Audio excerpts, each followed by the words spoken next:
So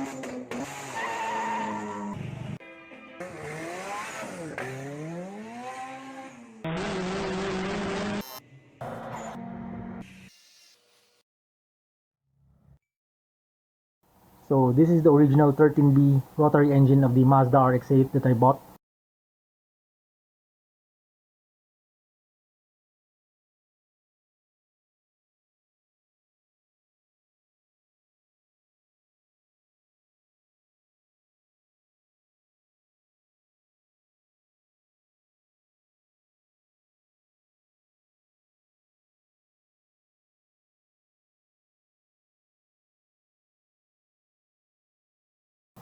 This was previously brought to us by the owner for an engine rebuild, and when we open it up, we've seen a bearing failure.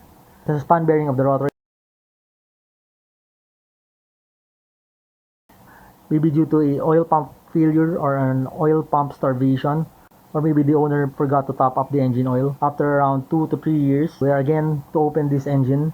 When we opened this years before, we just examined the internal parts, and we cleaned the engine, and then we rebuilt it again, so that the parts will not get lost. Except I didn't reinstall the seals of the rotor, the apex seal, the side seal, and the corner seal. And now we're going to open it again because I was able to buy a 13B engine, a long block 13B engine, minus one rotor housing, because the previous owner wants to keep the part where the engine number is. So I was able to buy that Rx-8 long block engine minus one rotor housing. But the parts inside, the eccentric shaft, the two rotors is still in usable condition. There are no bearing failure. I'm sure I will be able to use that eccentric shaft and the two rotors to completely rebuild this Rx-8 engine, and so that my Rx-8 can run again. And one advantage of this engine is that this is a 6-port high-power Renesis engine. Other Renesis engine is a 4-port 13B engine. This one is a 6-port. The difference is of the horsepower. If you have 4-port only, 1, 2, 3, and 4. If you have a 4-port Rx-8 Renesis engine, your manual transmission is only 5-speed. But if you have the 6-port version, the 6-port high-power Renesis engine, 6-port because these are the 1, 2, 3, 4, 5, 6 ports. It is mated to a 6-speed manual transmission, and the horsepower difference is between the 4-port having 189 horsepower and the 6-port having a 238 horsepower. So it's almost a 50 horsepower difference of the 6-port as against the 4-port. So this is a better engine. The engine that I bought just last night is a 4-port only rotary engine, 4-port Rx-8 Renesis engine. I will, of course, I want to rebuild this 6-port because of the advantage of horsepower, but I'll be using only the eccentric shaft and the two rotors of the Rx-8 engine that I bought, the 4-port one.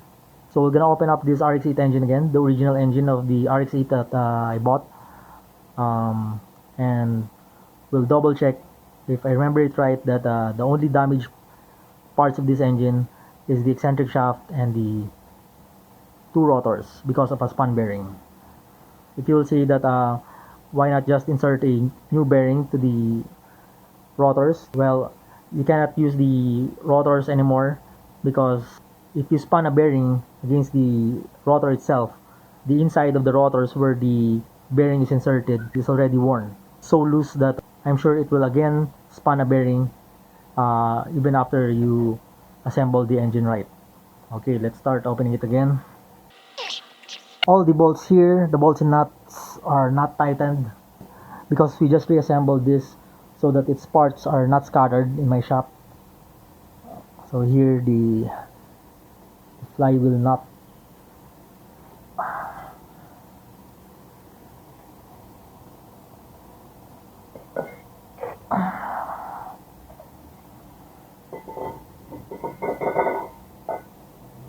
here's the key for the flywheel. Kung ba may LG, tanggalin mo muna yung oil pan. Okay, tanggalin natin.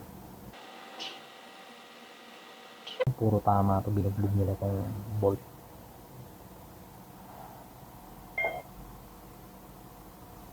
Diba? Shock. Eccentric shock.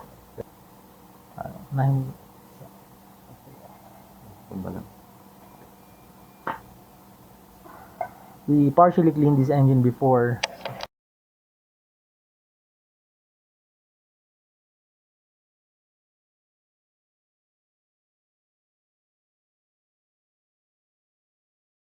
But as you can see here, there's no more bearing debris anymore because we already cleaned this.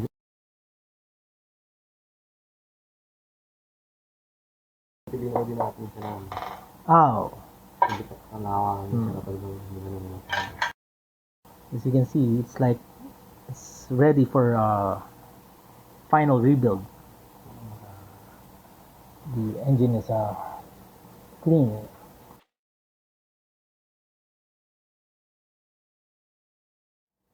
We also lubricate the parts, even though it's just a temporary assembly.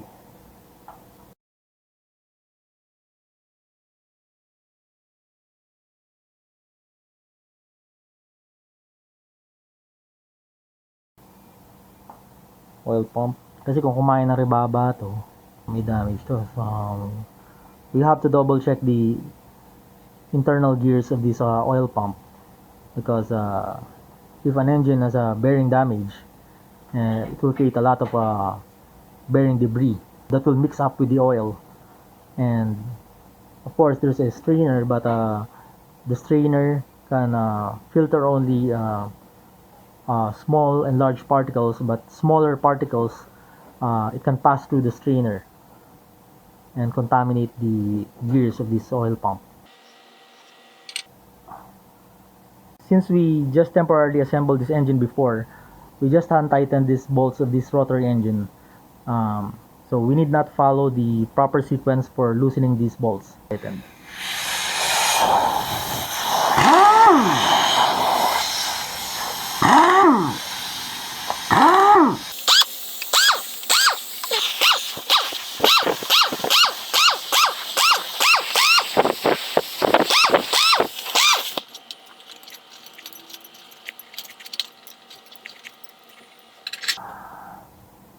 Okay.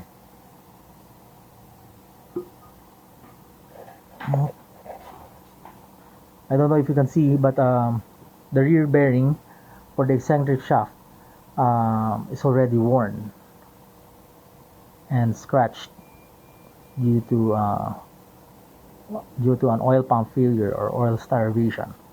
Baliktad mo. There.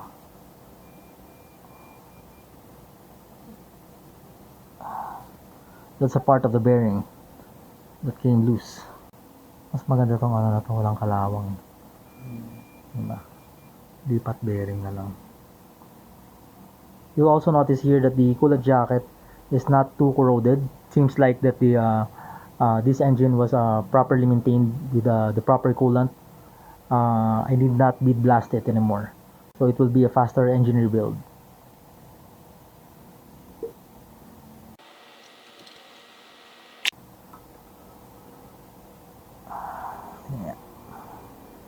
This is the problem with the Rx-8 engine, the first version. Since these oil jet ports are pointed towards the side of the rotors, there's poor lubrication of the center part of the rotary housing. So Mazda revised the Rx-8 engine by adding a third oil jet here at the center to address that issue.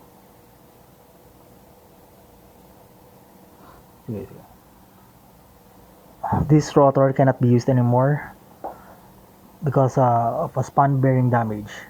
The bearing is not here anymore. We removed it, and as you can see here, that's the scratch that was made by the bearing. Inserting a new bearing here will still not be good because I'm sure the center part of this rotor is so worn already. This is a trashed rotor.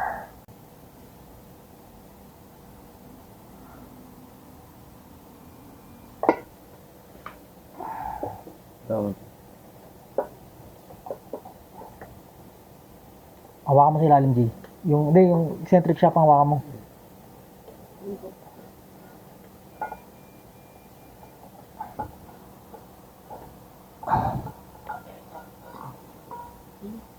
Okay.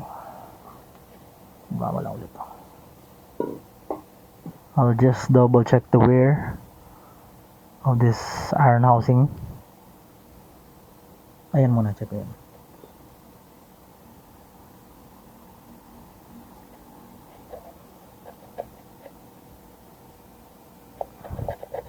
And now for the eccentric shaft. Okay, eccentric shaft.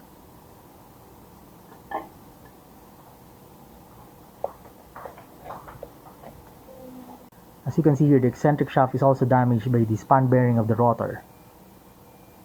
So you can see the scratches. I remember that the bearing of the rotor seized at this part of the eccentric shaft. At this part of the journal of the eccentric shaft. And I remember that we took a hard time to remove the bearing of the rotor from the journal of this eccentric shaft. Ayan. You can see the damage here. Mas patindi ang span ng bearing ng rotor 1. So this eccentric shaft is trash and cannot be used anymore. Balik.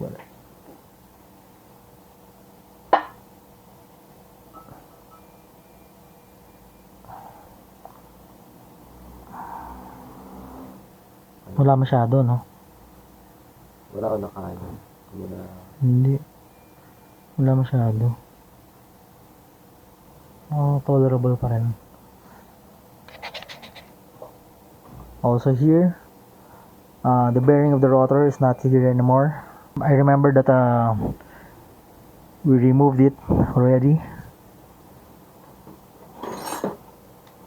Ay, angat.